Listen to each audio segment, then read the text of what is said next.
அஸ்ஸலாமு அலைக்கும் வரஹ்மத்துல்லாஹி வபரகாத்துஹு. இன்னல் ஹம்துலில்லாஹ் நஹ்மதுஹு வ நஸ்தஈனுஹு வ நஸ்தக்ஃபிருஹு வ நஊது பில்லாஹி மின் ஷுரூரி அன்ஃபுஸினா வ மின் ஸய்யிஆத்தி அஅமாலினா மை யஹ்தினில்லாஹு ஃபலா முضில்ல லஹு வ மை யுض்லில் ஃபலா ஹாதிய லஹு வ அஷ்ஹது அல்லா இலாஹா இல்லல்லாஹு வஹ்தஹு லா ஷரீக லஹு وأشهد أن محمدا عبده ورسوله أما بعد أعوذ بالله من الشيطان الرجيم يا أيها الذين آمنوا اتقوا الله حق تقاته ولا تموتن إلا وأنتم مسلمون يا أيها الناس اتقوا ربكم الذي خلقكم من نفس واحدة وخلق منها زوجها وبث منهما رجالا كثيرا ونساء واتقوا الله الذي تساءلون به والأرحام إن الله كان عليكم رقيبا. வார்த்தைகளில் சிறந்தது அல்லாஹ்வுடைய வார்த்தைகளாகும். வழிகாட்டலில் சிறந்தது முஹம்மது நபி ஸல்லல்லாஹு அலைஹி வஸல்லம் அவர்களுடைய வழிகாட்டலாகும். காரியங்களில் மிக கெட்டது மார்க்கம் என்ற பெயரில் புதிதாக உருவாக்கப்படக்கூடிய பிதஅத்துகளாகும். ஒவ்வொரு பிதஅத்துகளும் வழிகேடாகும். ஒவ்வொரு வழிகேடும் நம்மை நரகில் கொண்டு போய் சேர்க்கும் என்ற எச்சரிக்கை கூறியவனாகும்.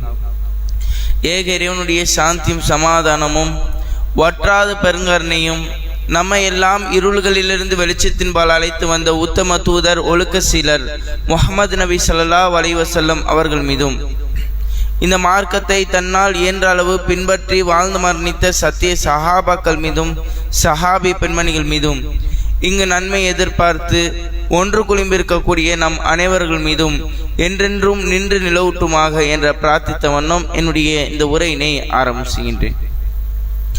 கண்ணியமிக்க எல்லாம் வல்ல அல்லாஹ்வுடைய நல்லடியார்களே, சகோதர சகோதரிகளே, அல்லாஹு ரப்புல் ஆலமீன் நம்மை படைத்து நமக்கு ஏராளமான அருட்கொடைகளை அள்ளி தந்திருக்கின்றான். இந்த உலகத்தில் எங்கு பார்த்தாலும் எந்த திசையில் பார்த்தாலும் நிச்சயமாக இறைவனுடைய அருட்கொடை அங்கு இருக்கும். அப்படிப்பட்ட அருட்கொடைகளை பற்றி இறைவன் தன்னுடைய திருமறை குர்ஆன் சொல்லும் பொழுது, இன் குன்தும் துஹிப்புன் அல்லாஹ், நீங்க அல்லாஹ்வை நேசிக்கக்கூடியவர்களாக இருந்தால் ஃபத்தபியூனி, நபியான என்னை பின்பற்றுங்கள், யுஹிப்புக்குமுல்லாஹ், அல்லாஹ் உங்களை நேசிப்பான் என்று அல்லாஹ் ரப்புல் ஆலமீன் சொல்றான். அப்ப அல்லாஹ்வுடைய தூதர் அவர்களை நாம பின்பற்றக்கூடியவர்களாக இருக்கணும். இப்படிப்பட்ட அல்லாஹ்வுடைய தூதர் அவர்கள் நமக்கு மிகப்பெரிய ஒரு அருட்கொடையாக இருக்கிறாங்க. அப்ப அந்த அருட்கொடையை நாம் அடைய வேண்டும் என்றால் அல்லாஹ்வுடைய தூதர் அவர்களை நம்முடைய வாழ்க்கையில முழுமையாக பின்பற்றக்கூடியவர்களாக இருக்க வேண்டும். அப்படி பின்பற்றினால்தான் இறைவனுடைய நேசத்தை பெற வேண்டும். மனிதனுடைய வாழ்க்கையில மிகப்பெரிய ஒரு அருட்கொடையாக அல்லாஹ் ரப்புல் ஆலமீன் தன்னுடைய நேசத்தை கொடுத்திருக்கின்றான். பல்வேறு மனிதர்கள் பிறரை நேசிக்கக்கூடியவர்களாக இருக்கிறாங்களே, இதெல்லாம் ஒரு அருட்கொடை தான். உலகத்துல பிறக்கக்கூடிய எல்லா மனிதர்களும் நேசம் என்ற ஒரு பண்பை வைத்துதான் பிறக்கக்கூடியவர்களாக இருக்கிறாங்க. பிறப்பு முதல் இறப்பு வரை இந்த நேசம் என்ற ஒரு பண்பு நம்முடன் பயணிக்கக்கூடியதாகத்தான் இருக்கு. அப்படிப்பட்ட அந்த நேசம் என்ற பண்பு உலகத்துல தாயை நேசிக்கிறோம், தந்தையை நேசிக்கிறோம், சகோதரன் நேசிக்கிறோம், சகோதரிகளை நேசிக்கிறோம், இன்னும் நமக்காக வந்த மனைவிமார்களை நேசிக்கின்றோம், பிள்ளைகளை நேசிக்கின்றோம். இப்படி பல்வேறு நபர்களை நேசிக்கக்கூடியவர்களாக இருக்கிறோம்ல. இந்த நேசம் என்பது இந்த உலகத்துல சில நேரங்களில் வேஷமாக கூட மாறிடலாம், சில நேரங்களில் நம்மளை விட்டுட்டு கூட போயிடலாம். ஆனா ஒரு நேசத்தை பெற்றால், இறைவனுடைய நேசத்தை பெற்றால் ஒருபோதும் நம்ம தோல்வி அடைய மாட்டோம். இந்த உலக வாழ்க்கையிலையும் நம்ம துர்பாக்கியசாலி ஆக மாட்டோம், நாளை மறுமை வாழ்க்கையிலும் துர்பாக்கியசாலி ஆக மாட்டோம். மறுமை வாழ்க்கையில இந்த உலகத்துல யாரையெல்லாம் மிகப்பெரிய நேசக்காரர்கள் பாசக்காரர்கள் என்று நினைத்தோமோ அப்படிப்பட்ட உறவுகள் எல்லாம் விட்டுட்டு போயிடுவாங்க. இறைவன் தன்னுடைய திருமறை குர்ஆன்ல படம் பிடித்து காட்டுகின்றான். யௌம யஃபிருல் மர்உ மின் அஹி, ஒரு மனிதன் நாளை மறுமையில் தன்னுடைய சகோதரனை விட்டு விரண்டு ஓடுவான். வ உம்மிஹி வ அபி, தன்னுடைய தாயை விட்டு தன்னுடைய தந்தையை விட்டு விரண்டோடக்கூடியவனாக இருப்பான். வசாஹிபதிஹி வபனி, தன்னுடைய மனைவியை விட்டு தன்னுடைய பிள்ளைகளை விட்டு விரண்டு ஓடக்கூடியவனாக இருப்பான்.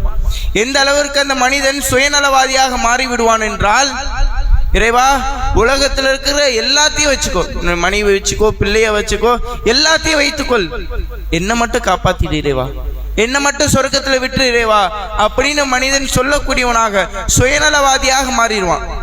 அப்படிப்பட்ட மறுமை என்ற அந்த சம்பவம் என்பது மிக கடுமையான ஒரு நிகழ்வாக இருக்கும்.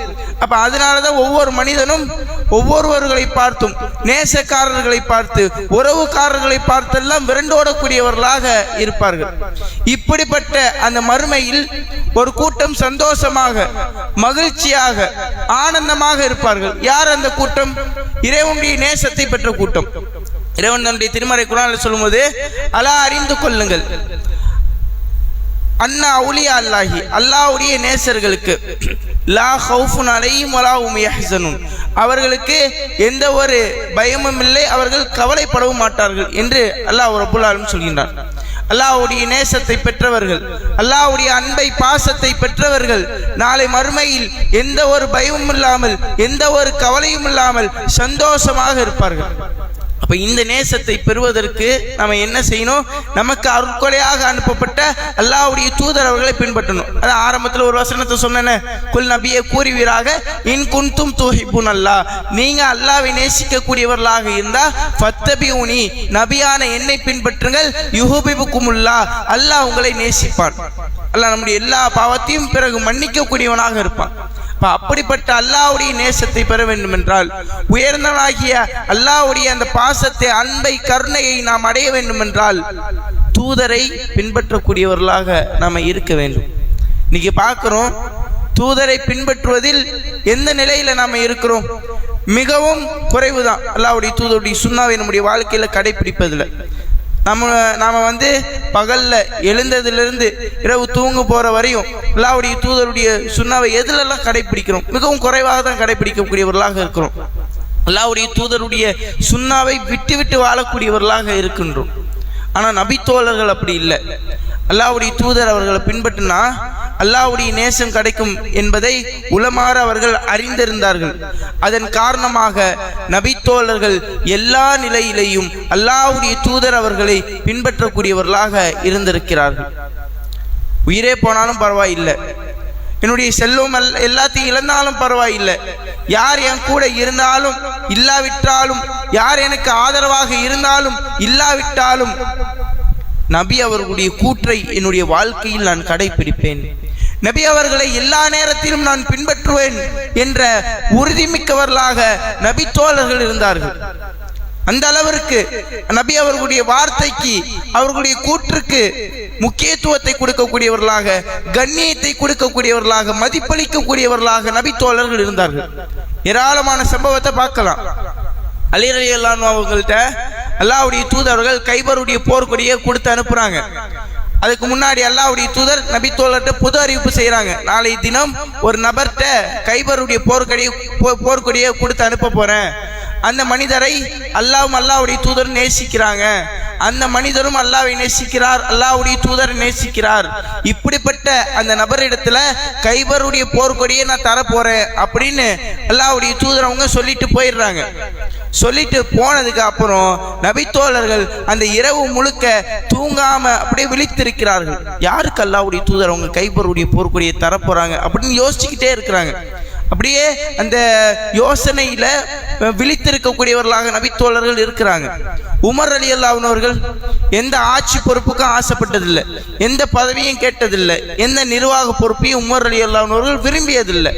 இப்படிப்பட்ட உமர் ரலியல்லாஹு அன்ஹு அவர்கள் அந்த கைபருடைய போர்க்கொடி தனக்கு தரப்பட வேண்டும் என்று ஆசைப்படக்கூடியவர்களாக இருந்திருக்கிறாங்க. ஏன்? அல்லாஹ்வுடைய நேசம் இருக்குல்ல, அல்லாஹ்வுடைய நேசம் பெற்றவருக்கு தான் அந்த கொடியை தரப்போறன்னு அல்லாஹ்வுடைய தூதரவங்க அறிவிச்சுட்டு போயிட்டாங்க. அப்ப எனக்கு தரப்பட வேண்டும், எனக்கு தரப்பட வேண்டும் என்று ஒவ்வொரு நபித்தோழரும் ஏங்கக்கூடியவர்களாக, ஆதரவு வைக்கக்கூடியவர்களாக இருந்தார்கள். மறுநாள் வருது, நபித்தோழர்கள் எல்லாம் ஆஜராகிறார்கள். அந்த நேரத்தில் அல்லாஹ்வுடைய தூதரவர்கள் அலி பின் அபி தாலிப் ரலியல்லாஹு அன்ஹு அவர்களை எங்கே என்று கேட்கிறாங்க. அலி ரலியல்லாஹு அன்ஹு அவர்கள் கண்ணில் ஒரு வலி ஏற்படுது, அந்த இடத்துல வரல, அந்த இடத்துல ஆஜராகல. அப்ப அல்லாஹ்வுடைய தூதர் அவங்க சொல்றாங்க, போயிட்டு அலி ரலியல்லாஹு அன்ஹு அவர்களை அழைச்சிட்டு வாங்க அப்படின்னு கூப்பிடுறாங்க. சொன்ன உடனே அலி ரலியல்லாஹு அன்ஹு அவர்களை அழைச்சிட்டு வராங்க. அவர்களுடைய அந்த கண்ணில் தன்னுடைய உமிழ்ந்து பிரார்த்தனை செய்யறாங்க. ஒருபோதும் நோய் காணாத அளவுக்கு மாறிடுது.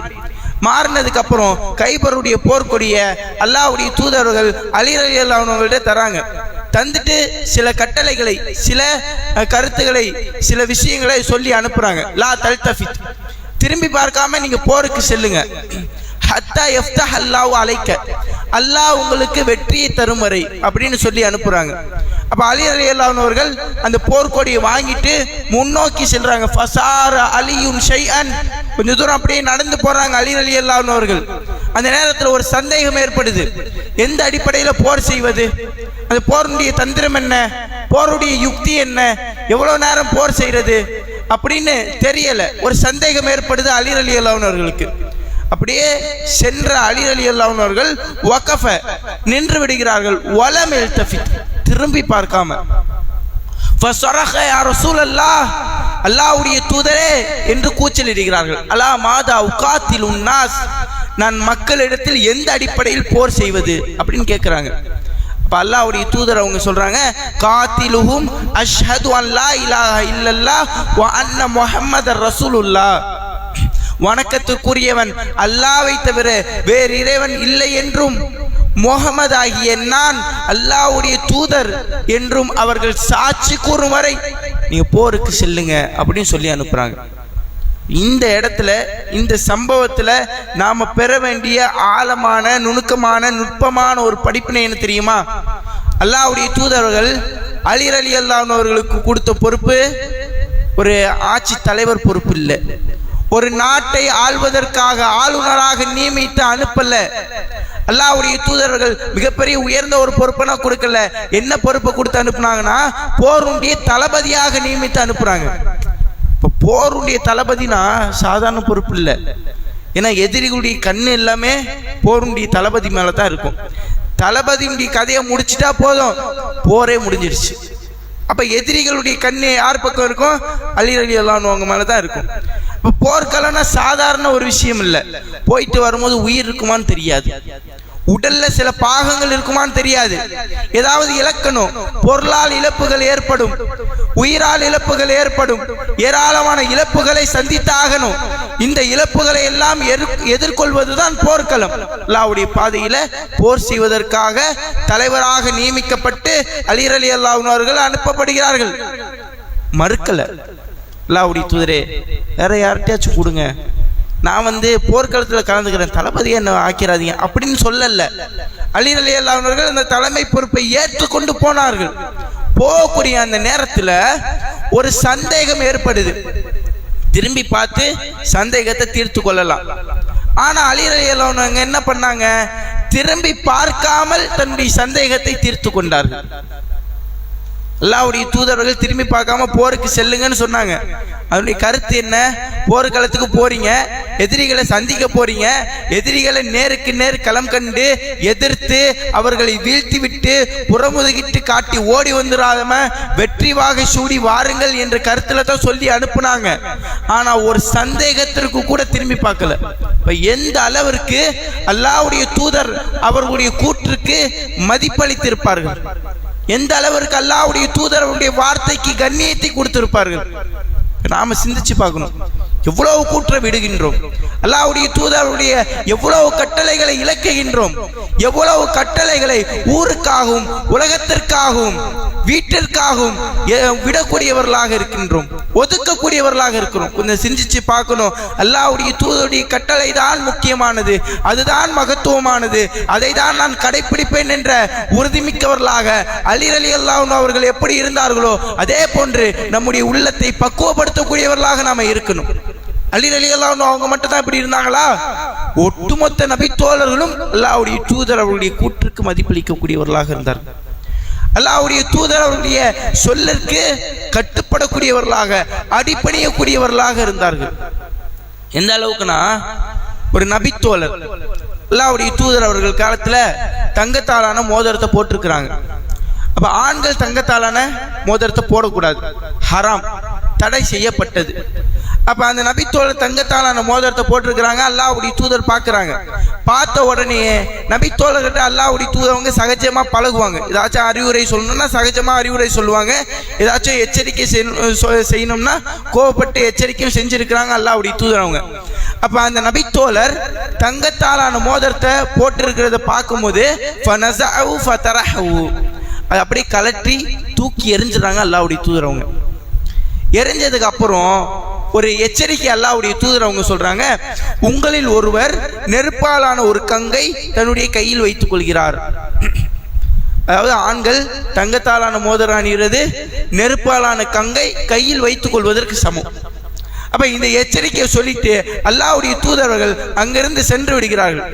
சென்ற பிறகு வேற ஒரு நபித்தோழர் தங்கத்தின் மோதிரத்தின் சொந்தக்காரராக இருந்த அந்த நபித்தோழரை பார்த்து சொல்றாங்க, ஹுத் ஹாத்தமக்க, உங்களுடைய மோதிரத்தை எடுத்துக்கோங்க, இன்டர்ஃபியபி, வேற விஷயத்துக்கு பயன்படுத்திக்கோங்க. அந்த நபி தோழர் சொன்னது தப்பு இல்லை, தாராளமா வேற விஷயத்துக்கு பயன்படுத்தலாம். கையில தான் போடக்கூடாது. ஆண்கள் வீட்டில் இருக்கக்கூடிய மனைவிக்கு கொடுக்கலாம், உமாவுக்கு கொடுக்கலாம், சகோதரிக்கு கொடுக்கலாம், சொந்தக்காரர்கள்ல யாராவது பெண்கள் இருந்தால் கொடுக்கலாம், அல்லது மகருக்கு சேர்த்து வைக்கலாம்.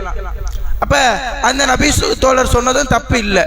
ஆனா அந்த தங்கத்தின் மோதிரத்தின் சொந்தக்காரராக இருந்த அந்த நபி தோழர் சொல்றாங்க, வல்லாஹி, அல்லாஹ் மீது ஆணையாக, லா ஆஹுதுஹு அபதா, ஒருபோதும் நான் அதை எடுக்க மாட்டேன். ஃபகத் தரஹு ரசூலுல்லாஹ், அல்லாஹ்வுடைய தூதர் அவர்கள் எதை என்னிடமிருந்து பிடுங்கி தூக்கி எறிந்தார்களோ அதை ஒருபோதும் நான் எடுக்க மாட்டேன்.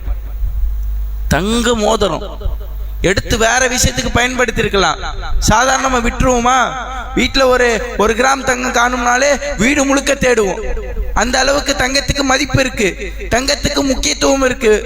அப்படிப்பட்ட அந்த தங்கத்தை அல்லாஹ்வுடைய தூதர்கள் பிடுங்கி எறிந்து விட்டார்கள் என்ற ஒற்றை காரணத்திற்காக அது எடுக்காமல் சென்று விட்டார்கள்.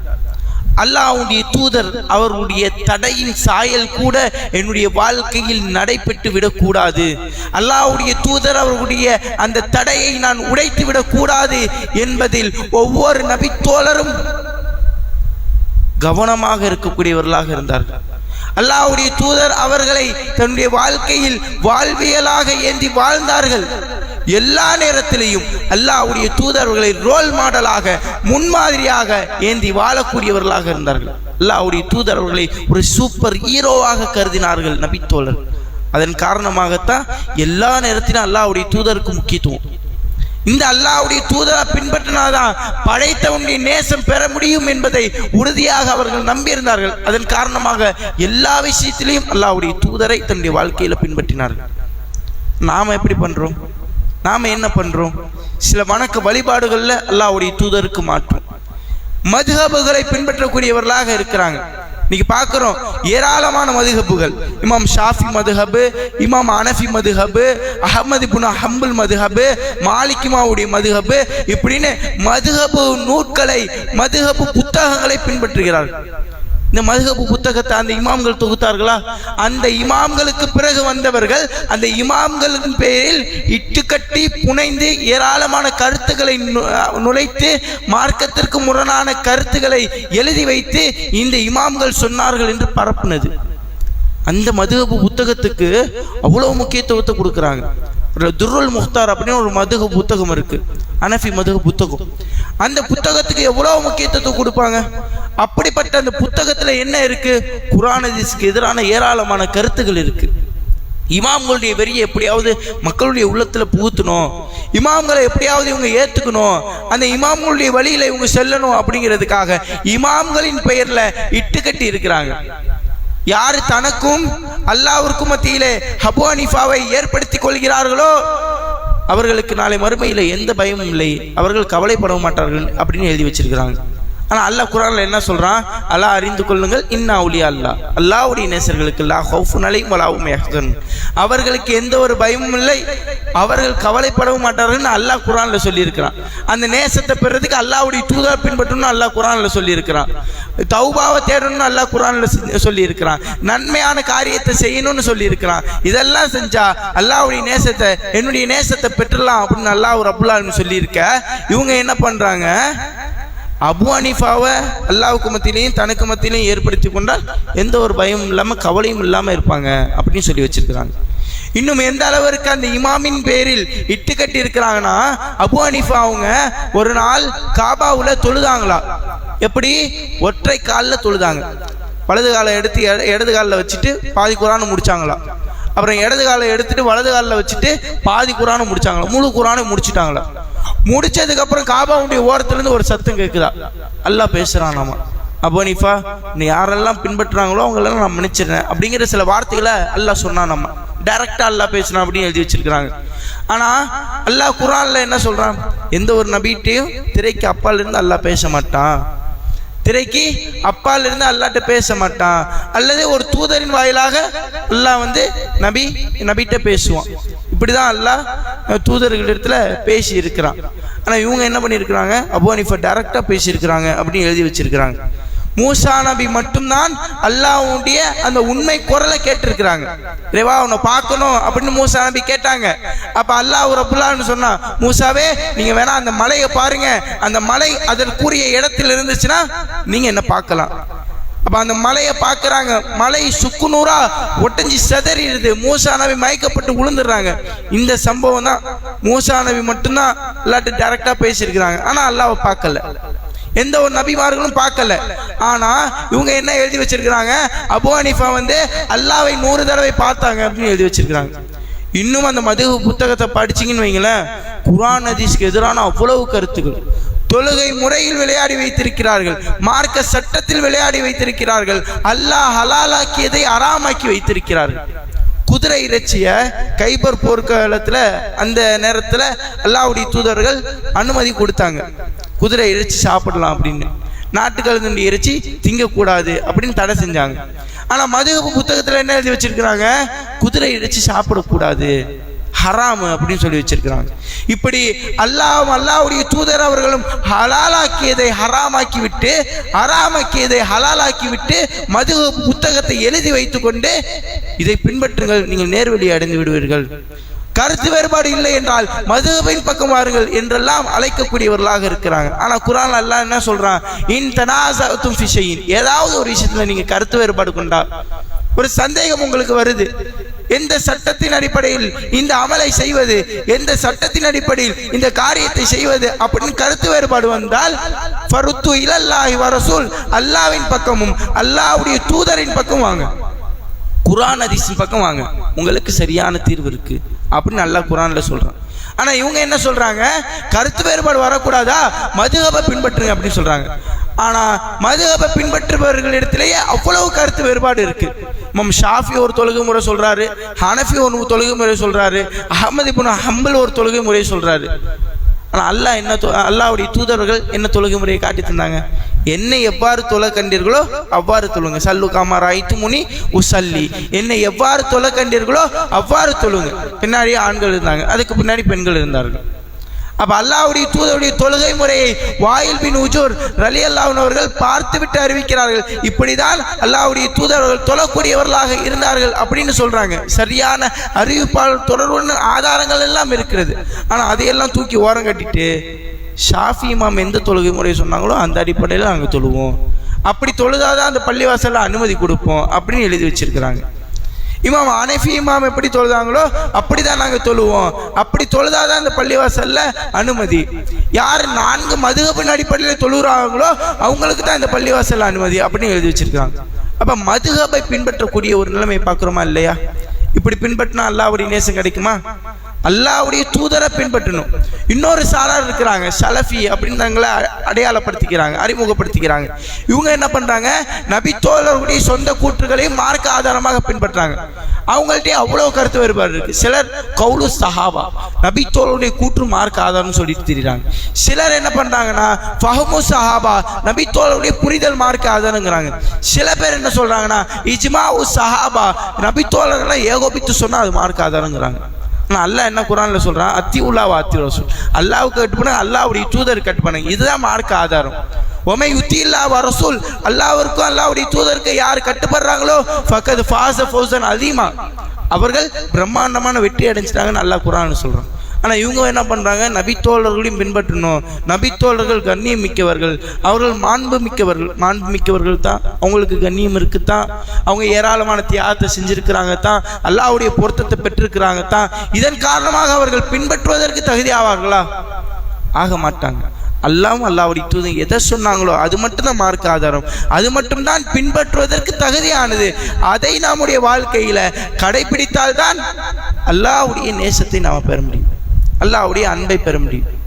அப்ப இப்படி கருத்து முரண்பாடின் பக்கம் ஒரு கூட்டம் இருக்கிறாங்க. நபி அவங்களுடைய வாழ்க்கை வரலாற்றை, அவர்களுடைய அந்த போதனைகளை, அவர்களுடைய கட்டளைகளை, மார்க்க சட்ட திட்டங்களை புறக்கணித்து விட்டு மற்றவர்களுடைய சட்ட திட்டங்களுக்கு முன்னுரிமை கொடுத்து பின்பற்றக்கூடிய நிலையில் பல நபர்கள் இருக்கிறாங்க.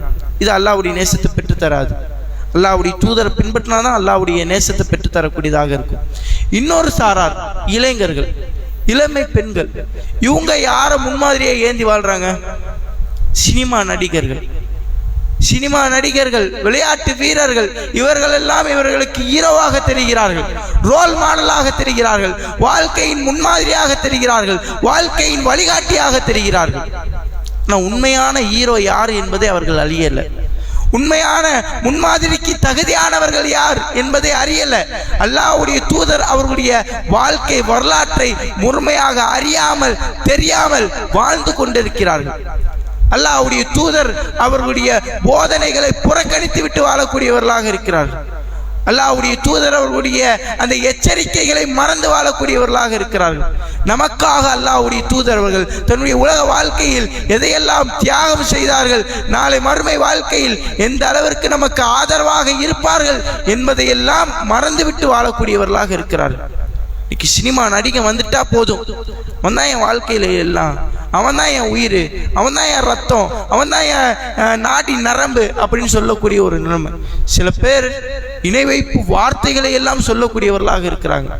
அவனுடைய படங்கள் எல்லாம் வந்துவிட்டது என்றால் சினிமா திரையரங்குக்கு சென்று பாலாபிஷேகம் செய்யக்கூடியவர்களாக இருக்கிறாங்க. இஸ்லாமிய இளைஞர்கள், இஸ்லாமிய பெண்களும் அப்படிதான் இருக்கிறாங்க.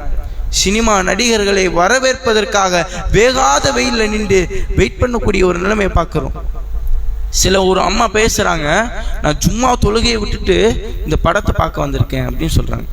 அல்லாஹ்வுடைய வணக்க வழிபாட்டை விட்டுவிட்டு, அல்லாஹ்வை மறந்து விட்டு, அல்லாஹ்வுடைய தூதரை போதனையை மறந்து விட்டு படத்தை பார்க்க போறாங்க. ஆபாசங்களும் அருவருப்பும் மார்க்கத்திற்கு எதிரான கருத்துகளும் மார்க்கத்திற்கு விரோதமான செயல்களும் நிகழக்கூடிய ஒரு இடத்திற்கு சங்கமிக்கக்கூடியவர்களாக இருக்கிறாங்க. ஆனா அல்லாஹ்வை பற்றி நினைவு கூறப்படக்கூடிய இடம், அல்லாஹ்வுடைய தூதருடைய போதனைகள் சொல்லப்படக்கூடிய இடம், பள்ளிவாசலுக்கு வராம சினிமா திரையரங்குக்கு செல்லக்கூடியவர்களாக இருக்கிறாங்க. சில பெண்கள் சொல்றாங்க, இந்த நடிகரை பார்த்துட்டேன், என்னுடைய வாழ்க்கையினுடைய அர்த்தத்தை நான் புரிஞ்சுக்கிட்டேன், என்னுடைய வாழ்க்கையினுடைய அர்த்தத்தை நான் உணர்ந்து விட்டேன் அப்படின்னு சொல்றாங்க. இந்த அளவிற்கு சினிமாவுடைய மோகம் அவங்களுடைய உள்ளத்துல புகுந்துருச்சு. சினிமா நடிகர்களுடைய அந்த கவர்ச்சிகள் அவர்களுடைய உள்ளத்தை ஆக்கிரமிச்சிருச்சு. அதன் காரணமாக அல்லாஹ்வுடைய தூதரை மறந்து விட்டார்கள். அல்லாஹ்வுடைய தூதர்கள் இந்த உலக வாழ்க்கையில் நமக்காக என்ன செய்தார்கள், ஏன் அந்த தூதரை நேசிக்க வேண்டும், ஏன் அந்த தூதரை பின்பற்ற வேண்டும், ஏன் அந்த தூதரை நம்முடைய வாழ்க்கையில் வாழ்வியல் வழிகாட்டியாக ஏற்க வேண்டும் என்பதை மறந்து விட்டார்கள். அல்லாஹ்வுடைய தூதருடைய தியாகத்தை தெரிஞ்சுக்கணும். இந்த உலக வாழ்க்கையில் நாமெல்லாம் இந்த ஏகத்துவ கொள்கையை ஏற்றுக்கொள்ள வேண்டும் என்பதற்காக லா இலாஹா இல்லல்லாஹ், வணக்கத்துக்குரியவன் அல்லாஹ்வை தவிர வேறு இறைவன் இல்லை என்ற இந்த ஏகத்துவ திருக்கலிமாவை சொல்லி நாளை மறுமையில் வெற்றி அடைய வேண்டும் என்பதற்காக அவ்வளவு தியாகத்தை அல்லாஹ்வுடைய தூதர் அவர்கள் செஞ்சாங்க. அந்த தியாகத்தின் வெளிப்பாடு தான் அந்த அரபுலகத்திலிருந்து தமிழகம் வரை இந்த ஏகத்துவ கொள்கை கால் பதிக்கக்கூடியதாக, தடம் பதிக்கக்கூடியதாக இருந்திருக்கிறது. பார்க்கும் இடத்தில் எல்லாம் ஏகத்துவத்தை சொன்னார்கள், பார்க்கும் நபர்களிடத்தில் எல்லாம் ஏகத்துவத்தை சொன்னார்கள். ஏத்துக்கிறான் ஏத்துக்கல, அவன் அரவணிக்கிறான் அல்லது அவமதிக்கிறான், அதெல்லாம் பார்க்கல அல்லாஹ்வுடைய தூதர். எப்படியாவது இந்த கொள்கை ஏத்துக்குவானா, இந்த கொள்கையை ஏத்துக்கிட்டு நாளை மறுமையில் என்னுடைய உம்மத்தாக வந்து நின்று நாளை மறுமையில் சொர்க்கம் சென்றுவானா என்ற ஏக்கம் தான் அல்லாஹ்வுடைய தூதருக்கு இருந்துச்சு. நம்ம இந்த கொள்கையை ஏத்துக்கணும் என்பதற்காக அல்லாஹ்வுடைய தூதர்கள் அவ்வளவு கவலைப்பட்டாங்க. அல்லாஹ் ரப்புல் ஆலமீன் தன்னுடைய திருமறை குர்ஆன்ல பேசுறான், நபியே அவர்கள் இறை நம்பிக்கை கொள்ளாமல் இருப்பதற்காக அதை நினைத்து நினைத்து நீங்க உங்களையே மாய்ச்சிக்கிறீங்களாட்டுக்கு அப்படின்னு அல்லாஹ் கேட்கிறான். அந்த அளவுக்கு கவலைப்பட்டாங்க, கவலை உணர்வு இருந்துச்சு. தன்னுடைய சாச்சாட்ட போய் மார்க்கத்தை சொல்றாங்க, சின்ன குழந்தைகிட்ட போய் மார்க்கத்தை சொல்றாங்க, யூத சிறுவன் நோய்வாய்ப்பட்டு இருக்கிறான் அவன்கிட்ட போய் மார்க்கத்தை சொல்றாங்க, தாய்ஃப் நகரத்துல போயிட்டு மார்க்கத்தை சொல்றாங்க. சில நபர்கள் ஏத்துக்கிறாங்க, சில நபர்கள் எதிர்க்கிறாங்க, சில நபர்கள் விமர்சனம் செய்யறாங்க. ஏராளமான இழி சொற்களையும் பழி சொற்களையும் அல்லாஹ்வுடைய தூதர்கள் எதிர்கொள்கிறார்கள். அதையெல்லாம் பொருட்படுத்தாமல் நமக்கு இந்த கொள்கையை சொன்னாங்க. முக்கியமா என்ன தெரியுமா, இந்த மக்கா மாநகரத்தை விட்டு மதீனா மாநகரத்தை நோக்கி ஹிஜ்ரத் செய்து சென்றார்கள். சொந்த ஊர், பிறந்த மண், அதை விட்டுட்டு இந்த கொள்கையை சுதந்திரமாக பின்பற்ற வேண்டும், இந்த கொள்கையை அந்த மதீனாவாசிகளுக்கும் எடுத்து சொல்ல வேண்டும் என்பதற்காக ஹிஜ்ரத்தை மேற்கொண்டார்கள். காயல்பட்டினம் தான் நம்ம சொந்த ஊர், இதை விட்டுட்டு போயிருங்க, ஒரே நாளில் வேற ஊருக்கு போங்க அப்படின்னு நம்ம சொன்னா உங்களால் ஏற்றுக்க முடியுமா? உங்க மனசு தான் அதுக்கு அங்கீகரிக்குமா? அதை உங்களுடைய மனசு முழுமையாக பொருந்தி கொள்ளுமா? புரிஞ்சு கொள்ளாது. ஏன்னா பறந்த ஊர், எல்லாமே இருக்கிற ஊர், போர் அடித்தா கடற்கரைக்கு போய் ஜாலியாக இருந்துட்டு வருவோம், எல்லாமே கிடைக்கும், வெளிநாட்டு பொருட்கள்லாம் கிடைக்கக்கூடிய ஒரு ஊர், சொகுசான ஒரு ஊரை விட்டுட்டு போக சொல்கிறீங்களே அப்படின்னு நினைப்போமா? நினைக்க மாட்டோமா? அல்லாஹ்வுடைய தூதர்கள் மக்காவை அந்த அளவுக்கு நேசித்தார்கள். மக்காவில் இருக்கக்கூடிய காபாவை அல்லாஹ்வுடைய தூதர்கள் நேசித்தார்கள். அப்படிப்பட்ட அந்த மக்காவை விட்டு விட்டு அல்லாஹ்வுடைய தூதர்கள் மதீனாவை நோக்கி ஹிஜ்ரத் செய்தார்கள். காரணம், நாமெல்லாம் இந்த கொள்கையை ஏற்றுக்கொள்ள வேண்டும், என்னுடைய உம்மத்தாக அவர்கள் ஆக வேண்டும், இறைவனுடைய நேசத்தை பெற வேண்டும், நாளை மறுமையில் சொர்க்கத்தை அடைய வேண்டும் என்பதற்காக அல்லாஹ்வுடைய தூதர்கள் அவ்வளவு தியாகத்தை செய்தார்கள். இன்னும் எந்த அளவுக்கு தெரியுமா? அல்லாஹ்வுடைய தூதர் அவர்களுக்கு ஒரு பிரார்த்தனை கொடுக்கப்பட்டுச்சு, சிறப்பு பிரார்த்தனை. அந்த பிரார்த்தனையை கேட்டுட்டாங்கன்னு வைங்களேன், எல்லாம் மறுக்கவே மாட்டான், கொடுத்துருவான். நமக்கு அந்த பிரார்த்தனை கொடுக்கப்பட்டா என்ன பண்ணுவோம்? இறைவா, என்னையும் என் குடும்பத்தை சிறப்பாக வாழவை, சுலைமான் நபிக்கு அடுத்து என்ன பெரிய பணக்காரனா ஆக்கு, எலான் மஸ்கை விட நான் பெரிய பணக்காரனா இருக்கணும், என்கிட்ட இருக்கக்கூடிய உலக வஸ்துக்கள் எல்லாம் இருக்க வேண்டும், எதுவுமே இல்லாம இருக்கக்கூடாது அப்படின்னு கேட்போமா? கேட்க மாட்டோமா? ரேவா, என்ன சொர்க்கத்தின் சொந்தக்காரனா ஆக்கிடு அப்படின்னு நமக்காக கேட்டுருவோம். அந்த பிரார்த்தனையை பயன்படுத்திக்குவோம். ஒவ்வொரு நபிமார்களுக்கும் இப்படிப்பட்ட ஒரு சிறப்பு பிரார்த்தனை தரப்பட்டுச்சு. எல்லா நபிமார்களும் உலகத்துல பயன்படுத்திக்கிட்டாங்க. அல்லாஹ்வுடைய தூதர் அவங்க பயன்படுத்தல. அல்லாஹ்வுடைய தூதருக்கு பயன்படுத்துவதற்கான வாய்ப்பு இருந்துச்சு, பயன்படுத்தி இருக்கலாம். அல்லாஹ்வுடைய தூதருடைய ஆசை மனைவி, காதல் மிக்க நேசமிக்க மனைவி ஹதீஜா ரலியல்லாஹு அன்ஹா அவர்கள் மரண படுக்கையில் இருக்கும்போது கேட்டிருக்கலாம். ஏன்னா அல்லாஹ்வுடைய தூதர்கள் ஹதீஜாவை அந்த அளவுக்கு நேசித்தார்கள். உலகம் என்ன சொல்லுது? காதலுக்கு உதாரணம் ரோமியோ ஜூலியட்டை காட்டும். ஆனா உலகத்துல மிகப்பெரிய ஒரு அன்புக்கும் நேசத்திற்கும் காதலுக்கும் சொந்தக்காரர்களாக அல்லாஹ்வுடைய தூதர் அவர்களும் ஹதீஜா ரலியல்லாஹு அன்ஹா அவர்களும் இருந்திருக்கிறாங்க. அந்த அளவுக்கு நேசிச்சாங்க அல்லாஹ்வுடைய தூதர். ஹதீஜா ரலியல்லாஹு அன்ஹா அவங்க மரணிச்சதுக்கு பிறகு கூட அவங்களை நினைத்து நினைத்து அல்லாஹ்வுடைய தூதர் அவர்கள் சில நேரங்களில் கண்கலங்கி இருக்கிறார்கள். இப்படிப்பட்ட ஹதீஜாவுடைய மரணத்தின் போது அல்லாஹ்வுடைய தூதர் அந்த பிரார்த்தனை பயன்படுத்தி இருக்கலாம்ல, பயன்படுத்தல. அல்லாஹ்வுடைய தூதர்கள் உயிரோடு இருக்கும் பொழுது தன்னுடைய ஆண் குழந்தை எல்லாம் இறந்து விட்டது, எல்லாத்துக்கும் கஃனிட்டாங்க, எல்லாத்தையும் அடக்கம் செஞ்சாங்க. இறைவா, எனக்கு ஒரு ஆண் வாரிசை கூடி இறைவா அப்படின்னு கேட்டிருக்கலாம்ல, அந்த பிரார்த்தனையை பயன்படுத்தி இருக்கலாம்ல, பயன்படுத்தல. 3 மாத காலம் அல்லாஹ்வுடைய தூதர் அவர்களுடைய வீட்டில் அடுப்பெரியல. 3 நாட்கள் அல்லாஹ்வுடைய தூதர் அவருடைய குடும்பங்கள் வயிறார உணவை உண்டதில்லை, வறுமையில் இருந்தார்கள். அத்தியாவசிய பொருட்கள் கூட அல்லாஹ்வுடைய தூதர் அவருடைய வீட்டில் இல்லை. இப்படிப்பட்ட நிலையில அல்லாஹ்வுடைய தூதர்கள் இருக்கும்போது இந்த பிரார்த்தனையெல்லாம் உலகத்துல பயன்படுத்தி அல்லாஹ்வுடைய தூதர்கள் சிறப்பாக வாழ்ந்திருக்கலாம்ல. ஆனா அந்த பிரார்த்தனையை பயன்படுத்தல. என்னுடைய உம்மத்திற்காக வச்சிருக்கிறேன், நாளை மறுமையில் என்னுடைய உம்மத்து வரும், அவர்களில் பெரும்பாவம் செய்தவர்களுக்கு அந்த பிரார்த்தனையை நான் பரிந்துரையாக வைத்திருக்கின்றேன் அப்படின்னு அல்லாஹ்வுடைய தூதர் அவங்க சொல்றாங்க. நாளை மறுமையுடைய மஹ்ஷர் மைதானத்துல எல்லாமே விட்டுட்டு போயிடுவாங்க அப்படின்னு குர்ஆன் வசனத்துல அல்லாஹ் சொன்னான்ல. உம்மா போயிடுவாங்க, வாப்பா போயிடுவாங்க, சகோதரர்கள் போயிடுவாங்க, மனைவி போயிடுவாங்க, பிள்ளைகள் போயிடுவாங்க, எல்லாம் விட்டுட்டு போயிடுவாங்க. நாமெல்லாம் மனிதர்கள் எல்லாம் ஒவ்வொரு நபிமார்களிடத்திலும் செல்வோம். ஆதம் நபிட்ட செல்வோம். ஆதம் நபிட்ட போயிட்டு, ஆதம் நபி அவர்களே, நீங்க அபுல் பஷர், மனிதர்களுடைய தந்தையாக இருக்கிறீங்க. ஹலக்கல்லாஹு பியதிஹி, தன்னுடைய கையால் அல்லாஹ் உங்களை படைச்சான். தன்னுடைய ரூஹை உங்களுக்கு அல்லாஹ் ஊதினான். வானவர்கள் எல்லாம் உங்களுக்கு மரியாதை செலுத்தினார்கள், பணிதார்கள். எங்களுக்காக அல்லாஹ்ட்ட பரிந்துரை செய்யுங்களேன், எங்க நிலையை பாருங்களேன், மோசமான ஒரு நிலையில இருக்கிறோம், எங்களை விடுவீங்களேன், எங்களை காப்பாத்துங்களேன் அப்படின்னு சொல்லுவாங்க. அப்ப ஆதம் நபி அவங்க சொல்லுவாங்க, இன்ன ரப்பி கலிபல் யௌம கல்பன், என்னுடைய இறைவன் இன்றைய நாளில் மிகப்பெரிய ஒரு கோபத்தில் இருக்கிறான். லம் யலப் கப்லஹு மிஸ்லஹு, இந்த கோபத்தை இதற்கு முன்னர் அவன் பட்டதில்லை. வலை யலப பஅதஹு மிஸ்லஹு, இதற்கு பின்னரும் இதே மாதிரி கோபத்தை அவன் படப்போவதில்லை. என்னுடைய நிலைமை எப்படி இருக்குன்னு எனக்கே தெரியல, என்னுடைய குற்றத்தை நினைத்து நான் அஞ்சுகின்றேன் அப்படின்னு சொல்லிட்டு உங்களுக்காக பரிந்துரை செய்யக்கூடிய இடத்துல நான் இல்லை அப்படின்னு சொல்லி மறுத்துட்டு போயிடுவாங்க.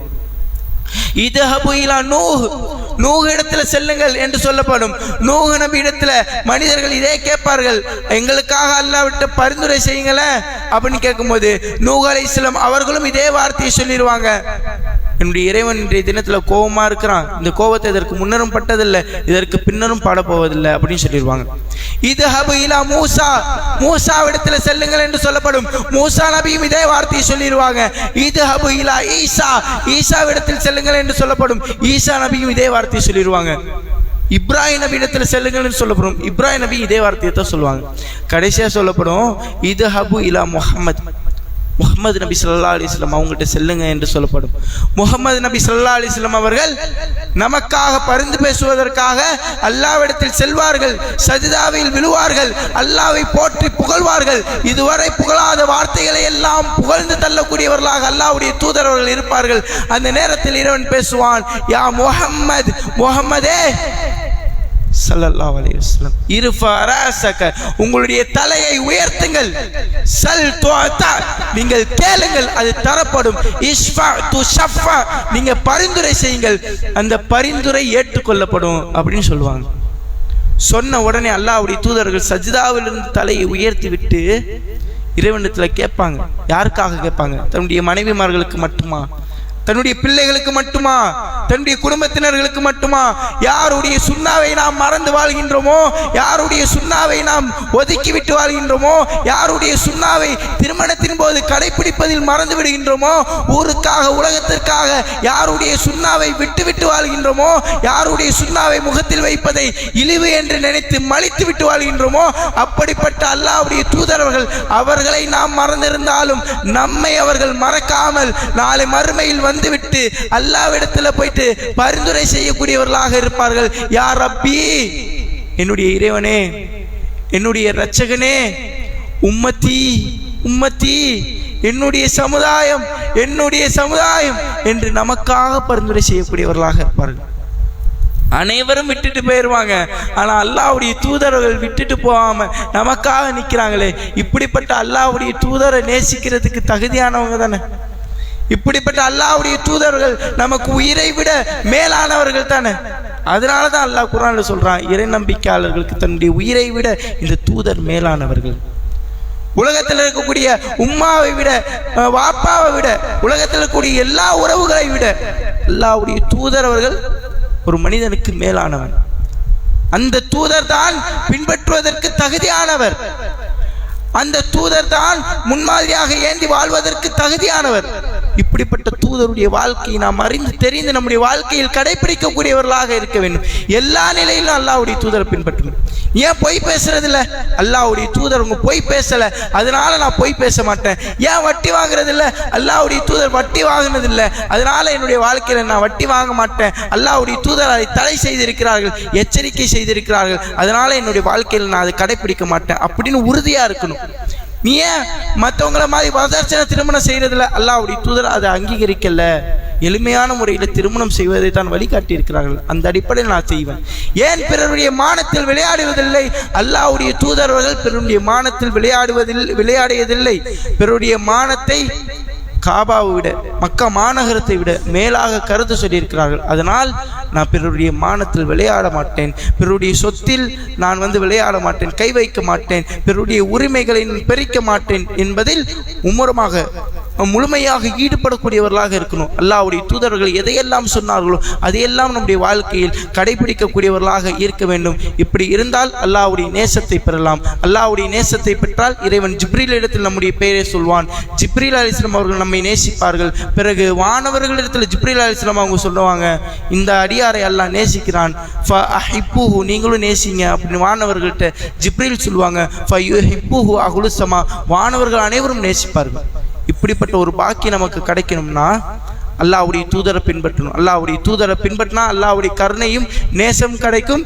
எந்த கண்களும் பார்த்திராத, எந்த காதுகளும் கேட்டிராத, எந்த மனிதனுடைய உள்ளம் கற்பனை கூட செய்து பார்த்திராத ஒரு சொர்க்கத்தின் சொந்தக்காரர்களாக நாம் ஆகுவோம் என்பதை உணர்ந்துவிட்டு அல்லாஹ்வுடைய தூதரை எல்லா நேரங்களிலும் கடைபிடித்து பின்பற்றி வாழக்கூடியவர்களாக இருக்க வேண்டும் என்று கூறி நிறைவு செய்கின்றேன். அஸ்ஸலாமு அலைக்கும் வரஹ்மத்துல்லாஹ்.